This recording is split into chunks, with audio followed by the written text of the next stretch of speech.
Welcome to Beyond the Darkness. Donde hablaremos del más allá de la oscuridad.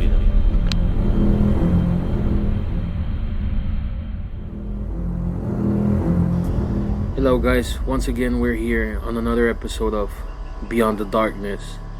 And today we have a caller on the line, calling us from our own city here in Laredo, Texas. Sir, who do we have the pleasure of speaking with? This is Raymond De Leon. Mr. Raymond De Leon, how are you doing tonight, sir? Not too bad. I'm just here. Okay. What part of the city you live on? I live on the south side of town, on the College Heights area. Oh, okay. You lived here in Laredo for a while now? Yes. I actually moved down here a while back, originally from Dallas, but I had to come down south here to Laredo and stay here and love it ever since. That's awesome. So this story you were eager to tell us. You came in contact with us, what was it, a week ago? 2 weeks? What just happened was, the story I'm going to share with you happened a long time ago, but at this time, I was living in the Los Angeles area. My mom, my brother, she had just purchased my aunt's mobile home. She had an old-ass mobile home in like 1959. It was like a hippie house. And back then, my aunt kept it for storage parts because my uncle had a mechanic shop. So, I my parts and windshield and whatnot inside, and it was like, yeah. So, we decided to clean it up, whatnot. We got it, good to go. And apparently, my aunt shared a story that mobile home used to belong to somebody else that was not too nice, and that they cut his head off. And I said, what? So the previous owner got murdered and his head got cut off? Yes, his head got cut off. Whoa. And I was like, it was just a story from my mom. She'd be like, yeah, but when the first night that we slept there, first I heard footsteps in the hallway. I was like, okay, and that's probably my dad. No.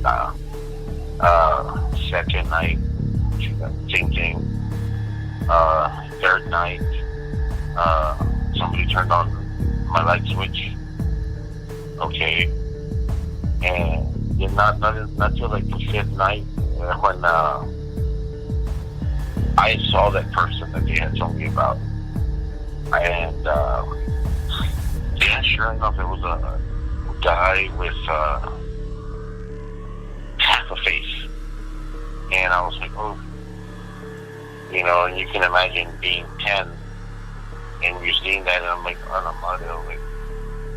I'm telling you, Art, it was nothing like it.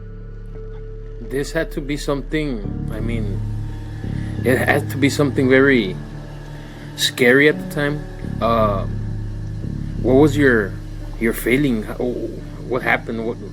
How did you feel at the moment? I didn't think it was real. I was like, I was stupid. I was like young, stupid, and I was waiting to, I didn't know about ghosts or none of that stuff. And told my mom about it. Hey, I saw a dude with half a face. My mom was like, you didn't see anything. It's just, the house is old. Está vieja la casa. I was like, okay, whatever. And, like 2 days after that, she yelled. I'm like, why are you yelling? Mom was like, so what you saw? And I was like, did you say it wasn't real? She's like, I'm sorry I didn't believe you, and this and that, and so it's that way, and us having that Hispanic culture, using the sage and, cleansing of houses, it helped for a little while, pero then my mom hired some lady who, does, card readings and stuff like that. He apparently le tiró las cartas there at the house, and apparently there was something else there. Turns out that there was like a little boy in esa casa, and I never got to see him, but I felt him push me one time, and we're talking about, this wasn't too long ago, this was maybe about 5 years back. Pushed me and my sister at the time when she was there. My mom saw him because she was asleep with my sister, and I was like, and I was like, no, you know what? I'm out. So I moved out, and apparently that little boy bit my sister in the calf, and like, so needless to say, there was some like strange activity going on in that house. So after the time you saw this man, this person, this figure in your house, after that, this lady goes, they do the cleaning in your house, the cleansing, and you find out that there's another being there in the house, which is a boy. Did you ever come across over the years, over the first figure you saw, the man you described that had like half a face? I got over it after a while because that's in La Ria with the egg and whatnot, and my grandma got this weird rock, clear rock, and también me hizo una barbida, and he's like, no, that's the you're gonna forget about it. I was like, oh, okay, cool. So sure enough, it took me like maybe about 2-3 weeks. I forgot all about it. Nothing happened, and then when the lady came, with las cartas and whatnot there at the house, I was like, why are you bringing this person? And I was like, well, she's gonna help us get her figured out. I'm like, okay. When she said there's a little boy, I was like, yeah. And he said, no, we're gonna start all over again. And luckily I was like, you know what, I'm through with that. So everything started when you were 10 years old, man. Right now, how old are you? 34. 34. So 5 years ago, you were what, 29? You still felt 29. that? That's when you felt the push from the boy? A push, but it wasn't like a push from a little kid. I mean, it was like a push with like anger. How can I tell you, like, como que they didn't want me there in my own house, and I'm like,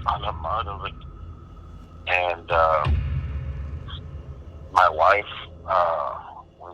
before she was my wife, my girlfriend, she had come over, and we would sit in the living room, but she would always look to the room towards the back, because where the couch was, you could see down the hallway.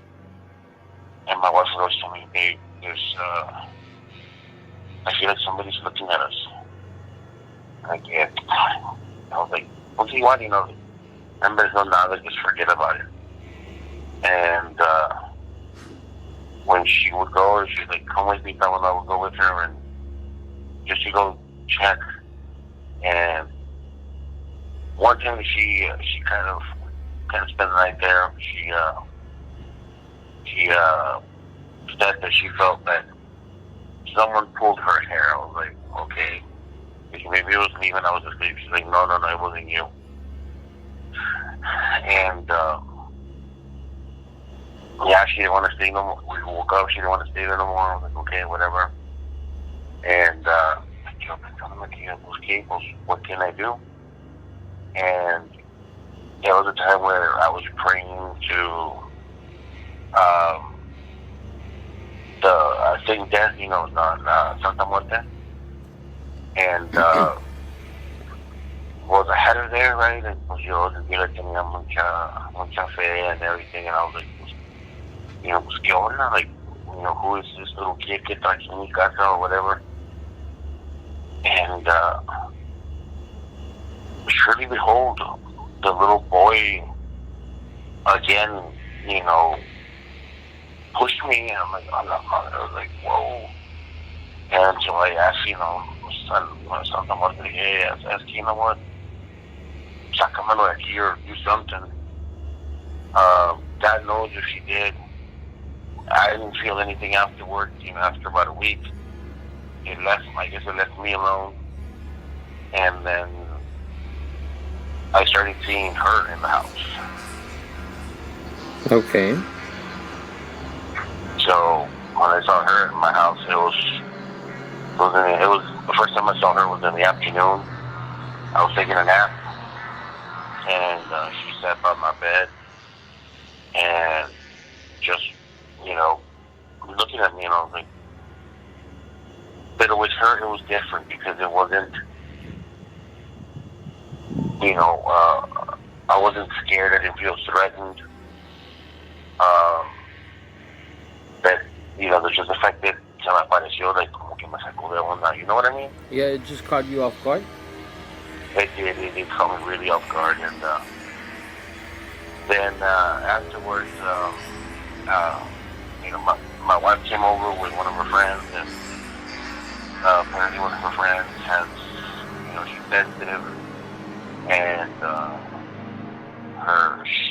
you know, she was like, you know what, there's something here, and you know, I'll be outside mejor. And I was like, okay. So she never told me, you know, what she felt or what she saw, but she just knew that there was something there, something not so good. So I was like, right? And you know, that's in my correo. You know what? What if I try to contact whatever's there? You know, there's maybe like, you know, one of those Ouija boards, and but then I'm like, is it really worth it? You know, what if something else crosses over?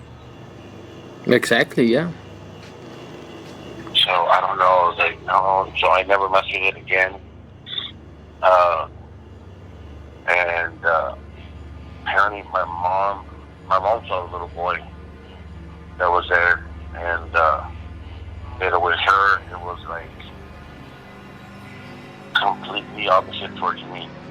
My mom was sick one time, and she had like a fractured shoulder, and she felt the massage there, and I'm like, okay, that's not weird. And she's like, hombre, no pasa nada. And I was like, he pushed me twice. So, como que no nada. And I don't know, just that house, ahorita, thank God now, is officially torn down. I had it, you know, torn down, and yeah, I had to burn it. So after this, you guys demolished the house, got burned to the ground. Did you guys ever feel anything else at the new place where you live or anything like that? At the apartment we're at right now, the second night that we were here, I could kind of feel that somebody was watching us sleep, and told my wife about it. Pero fíjate que as of late, not really. Ya ahorita ya it's more of a cozy, calm sensation. And de repente my wife, will be here, she'll bring up the situation that happened, and I'm gonna go home, and I don't know if it was the actual mobile home or the property itself, because como te digo, a lot of stuff happened. I mean, aparte, from the man that I saw when I was little to the little boy pushing me to la Santa Muerte que se me apareció allí at the house, which I know that she's still there, because even though that the lot ahorita ya is empty, I mean, I still feel her there. Now, I'm sorry to interrupt you. Did you ever, you know how you knew there was some tragic story behind the owner, and apparently the the spirit or the entity that you saw of a man with the half a face, I mean, that can clearly, mark that it's probably the owner, or But with the boy, was there a story behind the boy? Did you know how this boy came about there in the house, or it just happened? Well, we asked my aunt about it because basically, we knew about the guy, and apparently the guy was the guy with the half a face who apparently got his head cut off. Viene siendo pariente on my aunt's husband. Okay. Ellos se dedicaban, real bad lifestyle, whatever. And, that happened there, in modo. Pero, I did some research, coming for the internet. And, apparently, the little boy that was there, ends up being an adopted son of the man that was there who got his head cut off. I'm not sure what type of illness it was. All I know is that, being that it was, from back then, he was beaten too much in the head, le pegaron mucho, and, he wasn't all there mentally. Oh, this was caused to him physically. Mm-hmm. Oh, I see. Yeah. So was this provoked by the man to the little boy? Was he the one that, did the beatings to the boy? I'm assuming so. I want to say yes. Nothing ever, popped up, with the mom, nothing like that. But, and muchachos, he had a reputation for, having a short fuse and whatnot. He was a very abusive person then. Yeah, and I was like, pues que culpa está él, right? Yeah. And, but I wonder if maybe he took it out on me because I was the only male figure there. Because it was, at the time, it was my mom, my sister, and with my girlfriend at the time. And maybe that's why he's being, aggressive towards me.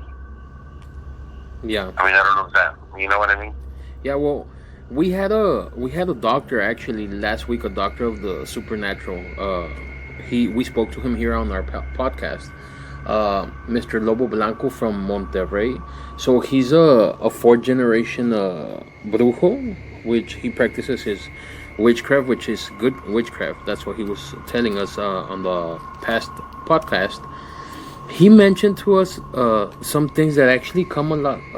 They play a lot in your stories. One being that usually a spirit, if it has a tragic death, it'll keep on playing. It's gonna keep on appearing in the same place. It's like a movie playing over and over, because sometimes these spirits they still don't understand that they're no longer here. Okay. So this could have been the case with the man, and also with the boy. Another thing is, he was telling us how sometimes these entities, they create force, they create noises in our house or things like this. And obviously, the first thing that our mind is gonna tell us, or that we're gonna think, is F that, it's scary. You get out, you run, whatever. But he was telling us that there's a lot of cases where they're just trying to reach out for help.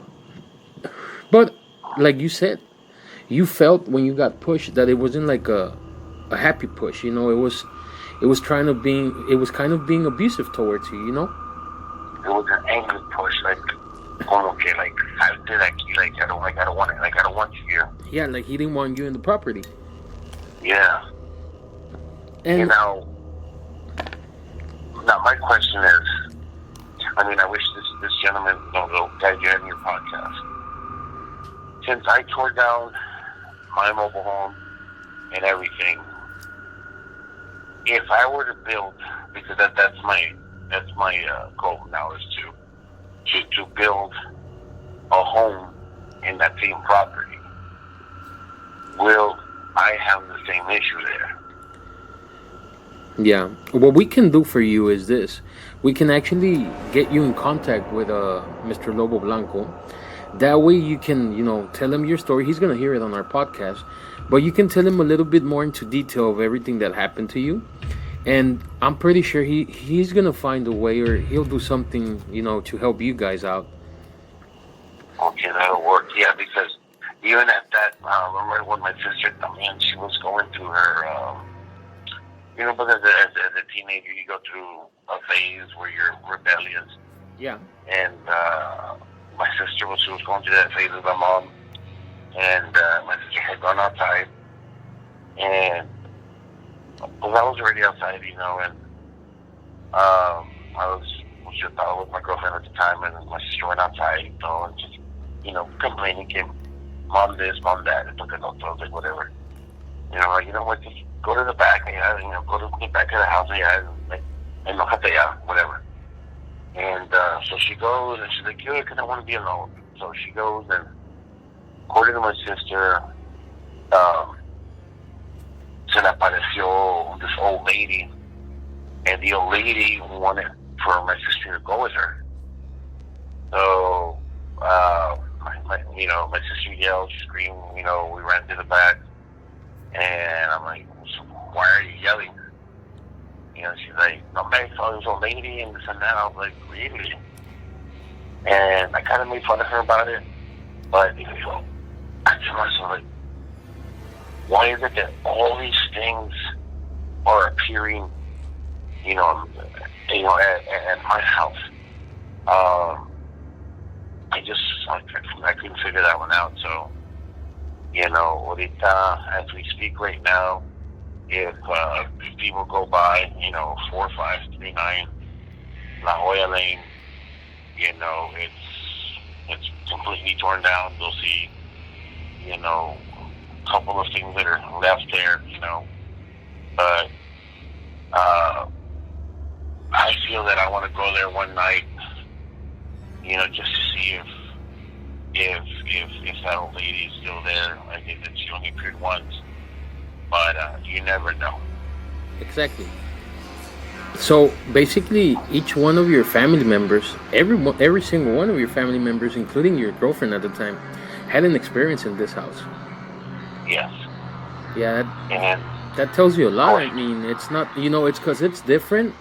When I've had stories from different people, I've had different people talk to me about this, and it's very hard. I mean, when it just happens to one of you guys, to one of the family members, because it's like you're trying to wrap yourself around reality and if it's real or not. And sometimes your family members, well, they might not believe you, or like you said, I mean, we come from a Hispanic heritage where the first thing they tell us is it's not real, no existe, no es nada, no le pongas atención, But when all of the family members in the household have experienced something, I find it that's even tougher. I mean, at the same time, it's good because you can speak to each other about it, and maybe you find a way on coping about it or something. But at the same time, it's when you know that this is very real, and it's it's something strong for it to appear in different shapes or forms, where everyone in the house has not just seen this but actually felt something from it, because you felt pushes, angry pushes. Your mom felt a push, and yet you told me she once felt kind of like a massage on her shoulder. And then you also mentioned how your sister had a bite in one of her legs, right? Yeah, on her calf. She had a bite mark on her calf. So that's extra. I mean, that's harder. That's harder, and because it's not that you're just hearing something or seeing something. Now you're actually feeling something. I would really love to try and see if we can get together with Dr. Lobo Blanco and find a way for him to tell us what's behind all of this. And of course, he's dealt with plenty of things like this. We were talking about different stories, different things that they practice, and like I told you, I'm pretty confident. I'm pretty sure you can find some good help with this man. things that'll work, and I would sure like to talk to him about it, because I mean I would like to know how I can help this little boy, if he's still there in the property, just so that maybe he can maybe pass on if that's what he's looking for. If it's like he's in, if he needs to cross over, so that maybe I can find a way to, with Mr. Lowell's help, so that he can do that, and muchacho, do with a half a face, see if he could, if he's still there. I mean, like I said, he didn't bother me no more, but I mean, clearly we still heard the footsteps, back and forth and whatnot, but I mean, after that, it just becomes second nature, you don't even pay attention to it anymore, and you're like, it is what it is. Yeah, and we've mentioned it a lot of times that sometimes as we grow older, we tend to hide it in the back of our heads to the point where we literally forget about it. Yeah. Till that one day when something happens again, or we hear something, and it's like we get reminded instantly of those moments. Now, I wanted to ask you this. You were 10 years old when you felt your first, supernatural experience. Before this, where did you guys live? Before this, we lived through the Chacon area. Okay. Over there, right in front of what is now Slaughter Park. Before it used to be just a field. I guess back then where they used to farm and whatnot, we lived right in front of that field. And I don't know if you can remember, maybe go back in time and tell us, do you have any memory of anything of, the supernatural? Something that shouldn't happen to you there? Through there, I know for a fact that my grandpa actually died there in what is now my grandma's house. And apparently I was really, really close to him. I don't remember because I was 2 or 3 at the time.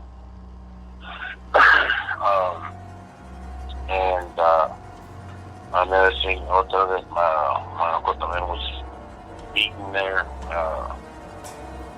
and I saw a lot of weird things, the Chusas and whatnot at night, and it was mostly because, my uncle was working with, how would they call it, Mafia Negra or something, to that,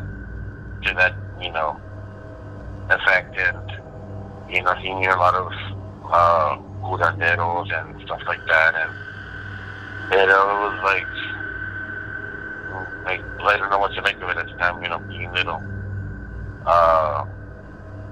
But I mean, that was pretty much it. So people that work with witchcraft or curanderos, as you say, they've been around your family for a while now, huh? Yeah. Yeah, they have, and I've always wondered, I wanted to do that I wanted to get, my cards read myself, but they tell me that, apparently it's not a good thing to get, cards read. Mm-hmm. So, who knows, maybe it will one day. Last time we were talking on this podcast, Slaughter Park actually came up, and we had a good 15-minute discussion about this park, and I actually wanted to see if I can get more of an insight from someone who lived in the area, or and you tell me that you guys lived actually right in front of this area. Yeah, we live right there, right on Stone and Piedrachina. We're like that. There's a corner house there, and exactly where we're at, at Grandma's house. And back then, like I said, we have pictures of it. There's like a little arroyo. A lot of people don't remember this. In the center of it, there was an arroyo that was there. And, back then it was just pure, nothing but, monte and whatnot. And I remember as a little kid, we would sneak in there because, a lot of, the neighborhood kids there like to go play hide and seek and whatnot. And it was crazy because, you hear a lot of things there, and Slaughter Park is no joke. Also, we went walking one time through that monte, and we ended up in the behind it. Yeah, we ended up at Is it close to the Chacon area? Yeah, it's close to Chacon area. You cross the bridge, and is it on Azteca? Yeah, the Azteca. We went walking, and we ended up by this wastewater plant, and we crossed to the other side through the brush, and we ended up in this area where apparently they call it La Punta del Diablo, and it's if you take a hike there's like a little trail there. You take a hike in there, and if you go up maybe about, I want to say, a quarter mile in, at night, you could hear the crying of a lady, and lo and behold, we're little, we heard it. Of course, we left running, scared. And I don't know what your language parameter is in your show. You can probably edit that later, but we were scared shitless of the crying that we heard in the river. Those were the good times. Those were the good old times. Now tell me this.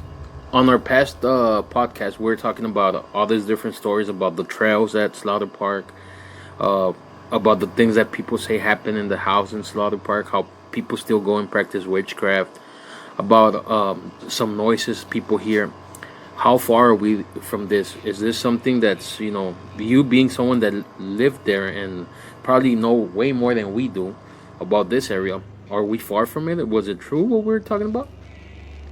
You're not far from it. Actually, my grandma, she worked there in her youth. Because my grandma, she was back. My grandma comes, way back from the 30s, and all those stories about the Slaughters having a separate house for the was what they were considered housekeepers.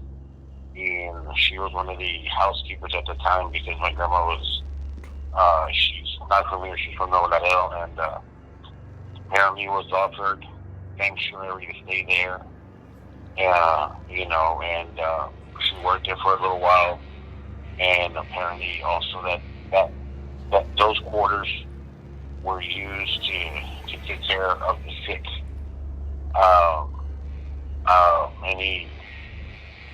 Anybody from that family, that were sick, they were, attended to there, and apparently one person would drive what was into town. I don't know if you know that old house that's in front of Burger King. Oh yes. On Guadalupe. Uh-huh. But apparently that was the only hospital that was in existence at the time. Oh wow, that was a hospital? That was a hospital. Wow. Yeah. Yeah, my grandma told me about that. That was a hospital. They had 2 doctors at the time, and that they would actually have to travel by foot in order to seek help, seek medicine. And I was like, kind of odd of them. I was like, I kind of made fun of her a little bit. Like, Grandma, you're that old. She's like, sí, mijo, todavía me acuerdo, and this and that. And I'm like, well, that's awesome. I was like, now they're using it for plantation, planting, crops and whatnot. But I think it's losing its historical mark. I think that they should, reconstruct it to what it originally was, I think it would bring more, a little bit more credibility to the house. Because there's a lot of people that don't know about it. Exactly. Pero, yeah, man. So, here, when she worked in Slaughterhouse, how many years do you know she worked there? I know she was there for minimum 3 years. That's as far as I know. 3 years she was there. Until she, apparently she met my grandpa. Was asked to have her papers, written over. I don't know why. I guess she was a slave. No say. I mean, it was weird. But according to my grandma, she was like, my grandma had to buy her. I don't know. Like I said. So basically, these people, they were the owners of your grandmother. That's what you're telling us. Yeah. And I was like, wow. Like, I thought that was only with, African Americans. Apparently that happened with actual Mexicans too. And so yeah, that happened. My grandpa started the construction of his house right in front of the Slaughter Park now. Yeah, I mean that Slaughter Park has a lot of history there. Yeah, it does, man, and it does has its stories. We were talking about houses last time, also here in Laredo, Texas, and we never mentioned that house, the one that you just said that it used to be a hospital. I'm still amazed about it because I remember as a kid I would pass by that house and it would always kind of creep me out when I was little, and I don't know, it was just something about that house. As I got older, I remember seeing the house. I would always say, wow, it's actually a very nice house. It's beautiful. It's an old house, but it looks super nice. And the last thing I heard was, yeah, they have plants outside, and I believe they were gonna turn it into an art museum inside. An art museum. Yeah. Well, I mean that works too, I guess. But yeah. Well, we used to pass through there. My mom used to like that house because of all the trees that it had before they started planting a lot of crops. But it had an abundance of trees ahí, and my mom was like, mira, está bonita la casa. I'm like, yes, it is nice, but it's old. But I wish I would have seen it in its heyday, when it was the actual hospital. I think that would have been, a sight to see. Yeah. We're going to do something different on this podcast. We're going to change it up a little bit. So now what we're going to do is, you told us your story. We went over your story. I'm going to try and see if I can get you some help with Dr. Lobo Blanco from Monterrey.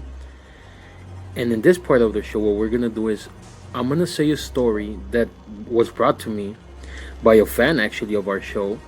I'm going to say this story, and what do you think? You want to help me out after this story? We can talk a little bit about it, give our opinions or 2 cents. That'll work. Okay, so we're going to do this story. I'm going to do this story, and after the story, we'll go over it, and we'll see what's up. You down? Yes, sir. So this story came to me from a man called John. He said he wasn't going to give us his real name because I guess he just doesn't want to get his identity out there or something. He has a family now, and he said that this happened to him when he was around 19 years old, 19 to 20 years old. It happened here in Laredo, Texas. John used to work in a place at the Mall del Norte. I believe it was called Silver Coin, which was some arcades. Really? Man, do you remember those arcades? Yeah. There were. Yeah, they were. I remember there were 2 different arcades at the mall, right? There was Silver Coin, and I think there was another one. Yeah, there was, and then we don't remember KB Toys. Oh, that's KB true. Toys. KB Toys, man. But anyways, so John took this job.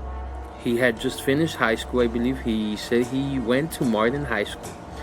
He said he finished high school, and he started going to, I believe, a community college in Laredo. And he needed to, I guess, get his bills straight and all that. So he started a part-time job here at Silvercoin. He says that when he started, his manager at the time, which was an older gentleman, I believe he was the owner of Silvercoin. This man used to work there. He basically gave him the ropes, on his first day, how they open, how interact with customers, how to fix the machines, the arcades, everything. And he says that the man told them that there were two shifts, the one from the morning to I don't know what hour in the afternoon, and the one from the afternoon to the closing time. Since the man was shorthanded, he had offered John, if he wanted, he can work 4 days a week from morning shift to night shift. That way he can get more hours in, I believe. So I think it was something like 40 hours or something like that in 4 days. So John took the job, and he said he was working Thursday, Friday, Saturdays, and Sundays there at the mall. But one thing he says he's never gonna forget is that when he got the job, the owner told him, at night when you close shop, you gotta turn off the machines, you gotta turn this off, everything. You might hear things. Don't mind it. It's just the old building. John tells us that, he thought nothing of it. He thought maybe the owner was trying to play a prank on him, or, just being funny, I guess. He said it wasn't until his second week that he was closing up shop, and as soon as he was heading to the door where it was like a gate that they would bring down, he heard clearly he heard a little boy. So he thought to himself, maybe there was a little boy, that got left behind at the mall or something. So he turned on the lights.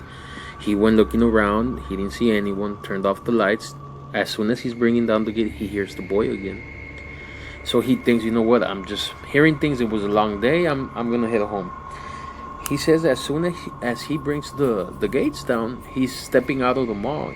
He meets up with one of the securities, which at the time he had befriended, I guess, there at the arcades, and they became friends or something. So they started, talking, having a cigarette outside of the mall. And he told the security this thing. He told him, what? I was closing and I heard a boy. The security laughed and basically told him, yeah, you're not crazy. There's a lot of people have said that in the food court area, and I believe in the Sears area where Sears is at, they're I guess, the oldest parts of the mall del Norte, and that people will hear things.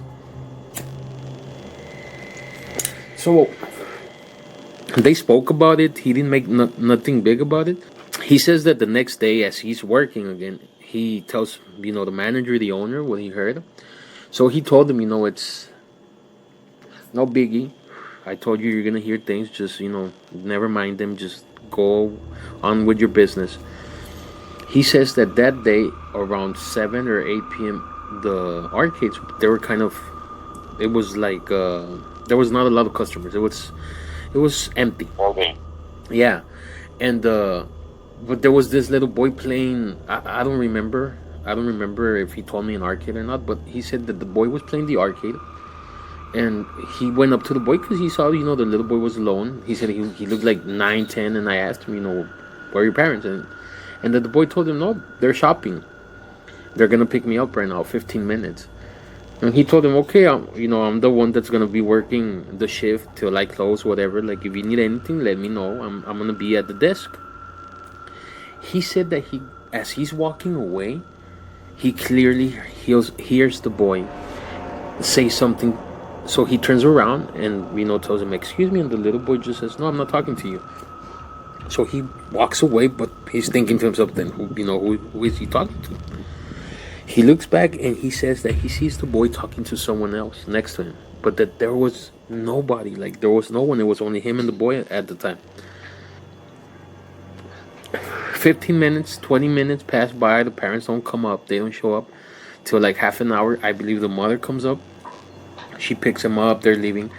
And he says that he saw the boy clearly say bye to someone inside the arcades. Yeah. So, he's now thinking to himself, is there someone else here or what? So he goes around the arcades. He's looking around. He says he didn't see anyone. So he goes back to his desk. Then 2 more customers come in. They're playing one of the arcades. And one of the customers is a girl. She comes up to him and tells him, "Why is there's a little boy that was crying. He's in the corner of the arcades." So this guy goes, he checks, there's no one. He asks the girl, and she's like, "He was right there in that corner right now. He was just crying. I don't know if he was, looking for his parents or what." So he goes again. He doesn't see anything. He just tells the girl, and I believe she was with her friend or boyfriend. She just tells her, like, if you see something, just like if you see the boy, let me know. So apparently the customers, they take off. It's almost closing time. He's cleaning up, doing everything, and he says that he goes to the cleaning room to get the vacuum cleaner. And when he comes out, he had a cup of I don't know if it was like sweet tea or something on his desk, and it was all thrown like on the floor. At that time, he said that they had cameras. They had the tape, the ones that record to like VHS. Yeah. And the only one with the keys for the camera access was the owner. So what he did was, he just, in a kind of a paper, he just wrote down the time, the incident, and he goes on his business. He picks up the cup, he cleans, he does his his duties. When he's closing, he says he hears a boy crying. So he goes in there, turns on the lights again. He's double checking again. He says that during all this is happening, because I asked him, I'm like, "John, were you ever, afraid?" He said, "I was never afraid. I never felt afraid. I just felt very curious into what was this that I was hearing." So he says he went back, he checks, there's no one. He closes the gate, he leaves, he meets up with the security again, and they're talking. He tells him the whole story. And the security tells him, they say that there's a little boy that's stuck in the silver coin area. And he tells him, like, "What do you mean stuck? Like in the walls?" Or no. They say that a little boy passed away years ago. He didn't pass away in the arcades, but the boy had an accident on his way home, I believe, from the mall. And it's like, they say the last memory the little boy had was playing in the arcade, so it's like he's trapped there. So John, the next day, he goes to work. I believe it was on a Sunday, and he goes by himself. He opens, but that day they were gonna close, I believe, at 6. So he calls the owner if he can come in, because he needs to talk to him, to tell him something. And the owner came in, I want to say at 4 p.m. I think. And he said that when the owner comes, before he says anything, like tells the owner anything, hello, something, the owner tells him, "I know why you called me. Let's talk." So they go into the desk, they're talking. He tells him what happened, like the noises he heard, what happened to the cup. The owner tells him, "You know what, like, let's pull out the tape." Sure enough, they check into the tape. And he said it was very weird, because the cup, when they look into the footage, the cup was on the very edge, I believe, of the desk. But he says that he recalled the cup was never there. And on the footage, you can see him sip the cup. He says he puts it almost on the corner, but as he's taking out the vacuum, you can tell how the cup, he says, when it falls down to the side from a desk, he says, and it has weight in it, it's gonna fall directly into that position, right? Yeah. Well, the cup looks like it's kind of pushed. Like, you can clearly see where the cup kind of like jumped a little bit, Okay. So then he tells the owner, he's like, "You know what? So-and-so security told me this story about a boy that lost his life, and this was the last place that he was, and is that true?" So the owner tells him it's true. He tells him, "This happened 5 years ago, and every employee I've had, including myself, we've heard the boy, and it's something that would happen so often that I just lived with it," the owner said. The owner told him that he knew all this was true because the boy was the son of I don't know, it was like a in-law or something from the owner. So they were actually family members, from the owner. He said when this happened, it actually happened right off Highway 35. When they left the mall, they got on the Highway 35 and they had like a rollover accident. And he told them, "Did you see the boy?" And he's like, "No, I haven't seen the boy." And the owner told him, "Well, when you see him, because you're probably gonna end up seeing him, he's wearing a blue shirt." And that was it. He said, "I didn't quit. It didn't scare me off. It just kind of like, triggered me to, is it real or what's going on?" But I mean, he heard it from the security, he heard it from the owner, so to him it was like, it's true. So he said days passed by. He would hear things here and there. He would never see anything. He would just hear noises from a boy and things like that. He said almost a year from that day, he got used to it, and there were more employees that joined the silver coin staff, and everybody would mention the same thing. They would hear a boy and all this. He said that 2 days before he quitted his job, he said, I had to quit the job because I was going to take on another job that was going to pay me more, and I was changing a lot of things in my life. But he said 2 days before his last day at work, he's cleaning up. It's around 6 p.m. They were going to close, I believe, at 9. And that the boy that was left there once, remember that he was there for like 30 minutes, that the parents picked up, that the little boy came in. And he's playing, and he saw him and he remembered the boy, but the boy kind of didn't remember him. So he said he walked up to the boy and gave him a couple of tokens and asked him the same question. And the boy told him, I'm just here because my mom's shopping and she's gonna pick me up in a while. So he said he decided to give him a couple of tokens. And then he asked him, he's like, "I don't know if you remember, but I remember you from almost a year ago. You were here, and when you were here, you were talking to someone. And when you left, you said bye, but there was no one here. It was only me. Do you remember?" And the boy told them, in the most serious voice, he told them, "Yes, I remember. And yes, there was someone else. Right now, when my mom was dropping me off, the little kid with the blue shirt just left. And he said he was coming back." Wow. Yeah, and he said that was like the last, thing he heard, the last hoorah from the place, I guess. But he's like, "Man, I put that on my family, that story, on anyone I love. Like, it's true." And it was something very strange, very, the timing. But the way the little kid remembered and told them, it was a little boy, and, he just left. He was wearing blue. He said he was going to come back. He's like, as soon as he said the word blue, I had never in my life seen the boy. I was there for over a year working. I never got to see the spirit. But when he said blue, as soon as he said that, an image popped in my head, and it was like a little boy, with a blue shirt. Like, I saw the boy in my head. And I had never seen the boy. I had never seen a picture of the little boy. But I just saw him that night. That's crazy. Yeah, man.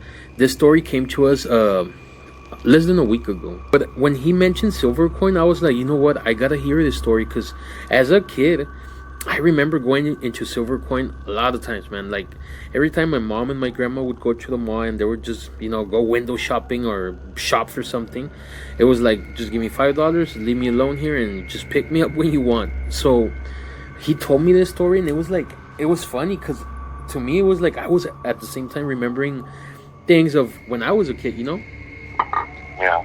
and not weird, not to add more intrigue to the story or anything. But when we were little, one time my cousin and I were left there in Silver Coin, and my cousin would tell me that he was playing basketball, and that a little boy kept on asking him to join him on another game, and he would say no, no, no, no, and that the little boy went to one of the corners and he started crying. And I remember this because when we were leaving the mall that day, my parents, I believe they were going to take us to like a McDonald's or someplace like that. He told me, he's like, me siento mal, me decía mi primo, me siento bien mal. Digo, ¿por qué? Dijo, no, es que estábamos en las maquinitas y un niño estaba terco que quería que jugara con él. Pues que yo estaba jugando el juego de básquetbol y él quería que jugara con él. Y no, hombre, se quedó llorando en una esquina. And I never made anything of it, you know.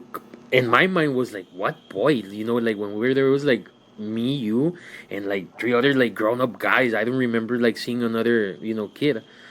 And you know, when you're 10, 11, you go to an arcade, even to the game room in McDonald's, to the play area.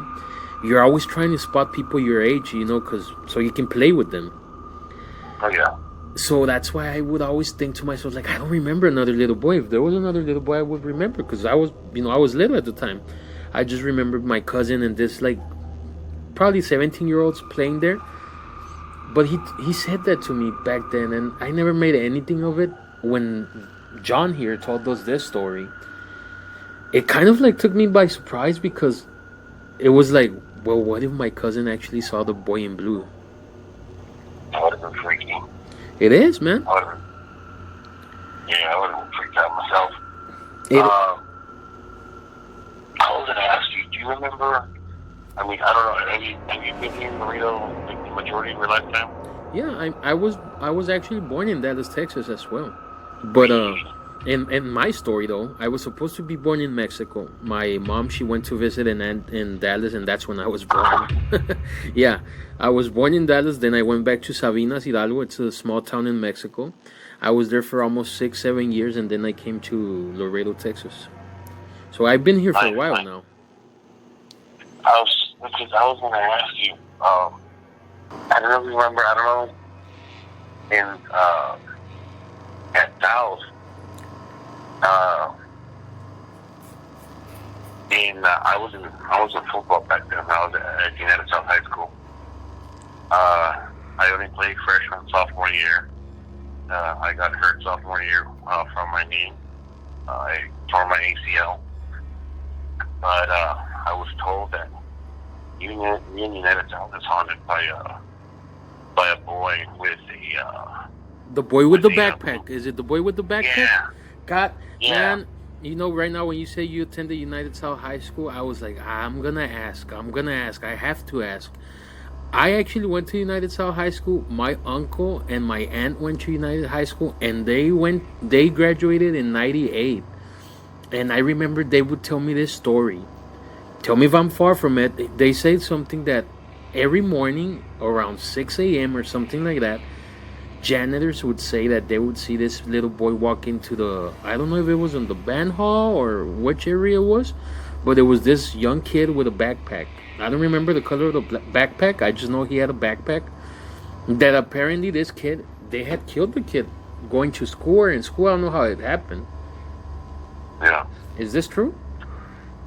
Yes, because we came back from a game, and I'm never gonna forget it. It was us against Del Rio, and that's initially where I got hurt, in Del Rio. So we traveled back from Del Rio to Laredo. We got into the school about, I want to say, it was around 11 o'clock at night. Went to the locker rooms, took a quick shower there, and changed, to my regular clothes. And as we were going to wait for our parents in the small gymnasium, so you know how it had two? Yes. It was a big gymnasium, and then there was that small one. Yeah. When we went into the big gymnasium, and there was a boy there, and we saw him with a blue backpack. They were like, I was like, ¿Este vato? And we're like, no sé. And I'm like, hey, are you waiting for your parents too? And he wouldn't talk to us. I was like, okay. And like, pues háblale tú. And pues the kid jumped off of the bleachers and literally just opened the doors and went to, like, if we were gonna go to a classroom. So llegó el coach. We're like, hey coach, there's somebody else here. And like, no, everybody's accounted for here. He went, no, sure, we just saw somebody right now. Dijo, otro muchachito, and se fue ahí por los halls. What time was it? And he's like, it was 11 at night. Oh, okay. You had just came back from Del Rio. Mm-hmm. Well, that's when the coach told us, gentlemen, you saw the infamous Ghost of South. Damn. Uh-huh. Well, we're gonna end this episode 5. It was amazing, man. It was we had some badass stories, and of course I'm gonna get you the help with Mr. Lobo Blanco. I'm gonna get you in contact with him, so you guys can figure out what's going on in that place in your lot. Hopefully that gets fixed, and hopefully you build something amazing out there and have a good one with the family, bro. Right, thank you, Warden. And it was a privilege being on your show. I wish you nothing but the best. Much success, and just keep doing what you're doing. And to everyone that listened to us here tonight, if you have a story, if you know something about the Mercy Hospital, Silver Coin, Slaughter Park, or about what, I'm gonna tell you something else before we end this, and I'm gonna make it short. But I believe I've had 2 people before you on my show, on my podcast. Episode 2, we spoke about the shadow people. Episode 3, we spoke about the haunted house. And today we speak about the man with half a face with you. And all these 3 things happen in Los Angeles, here in Laredo, Texas. That's kind of iffy, man, if you ask me, man. That's 3 different people, 3 different stories in the same neighborhood. So if you live in Los Angeles area, if you're living out there in Los Angeles area, and you experience something, give us a call, man. Let us know your story, and we can talk about it and see what's up with the story. But yeah, man, 3 different people, 3 different stories. Los Angeles, what's going on with that neighborhood? I don't know. There has to be something behind. We'll find out, hopefully. But till then, till the next time, remember, every week we're gonna be posting our different episode.